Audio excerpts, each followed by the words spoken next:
the Navy Spouse of the Year was, okay, now you've got to make sure that I don't cry. How fair is that? On behalf of Bobby West, Master Chief Petty Officer of the Navy Spouse, who was unable to be here, regrettably, and myself, I want to congratulate you. And let's see, what is your name? I've only been like practicing it forever. No, Tricia Ross. She is here as a military spouse because she did marry the gentleman to her left, and that's Lieutenant. And your name is? It's all here. Jeffrey.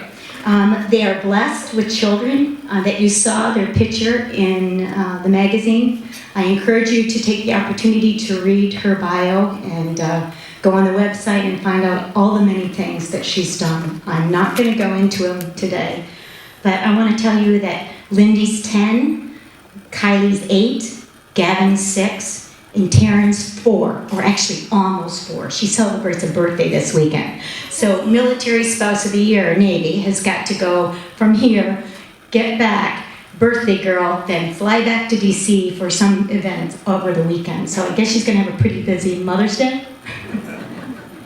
She's nominated, one of the reasons, but all her energies, had a program manager of Books on Bases. And I have to admit that until this opportunity, I didn't know much about it, and I am flabbergasted that I didn't. It's an incredible program that reaches many by word, by word, by word. And as we all know as parents, that when, as a military spouse, our toughest challenges are to educate our children, to move, to find schools, but they don't get anywhere unless they start to read. We have to have them reading.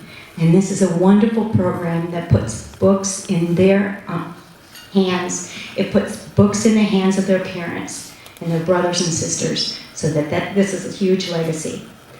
But the children are not here because she has an amazing mother, Mary Ann, that traveled down to North Carolina to care for them.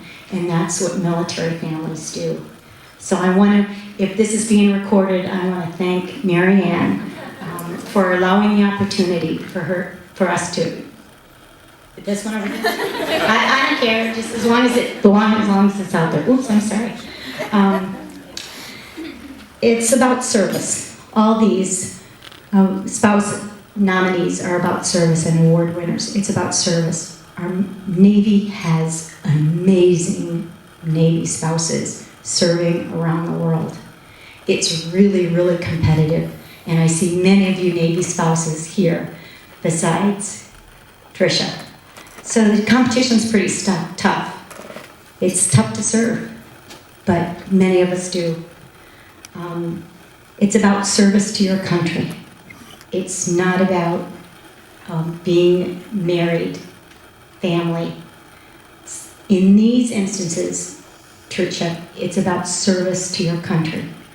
And I would just like one more moment to talk about something that I read in trying to prepare myself for today. And Tricia's first memory of service to her country was as a teen. It was at her father's funeral, and she didn't know that he had served. She's at the funeral, and she receives the flag. And it was then that she first realized what service to country was all about. Any one of us that has seen that, any one of us military spouses know that that's a precious moment.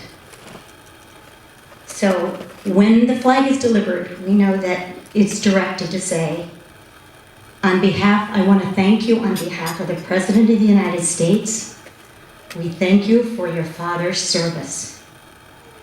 Today, I'm going to thank you for yours, and know that your father, Lewis, would be so proud of how you have contributed and served his country. Please welcome, ladies and gentlemen, please help me welcome the Navy 2012 Military Spouse of the Year, Tricia Ross.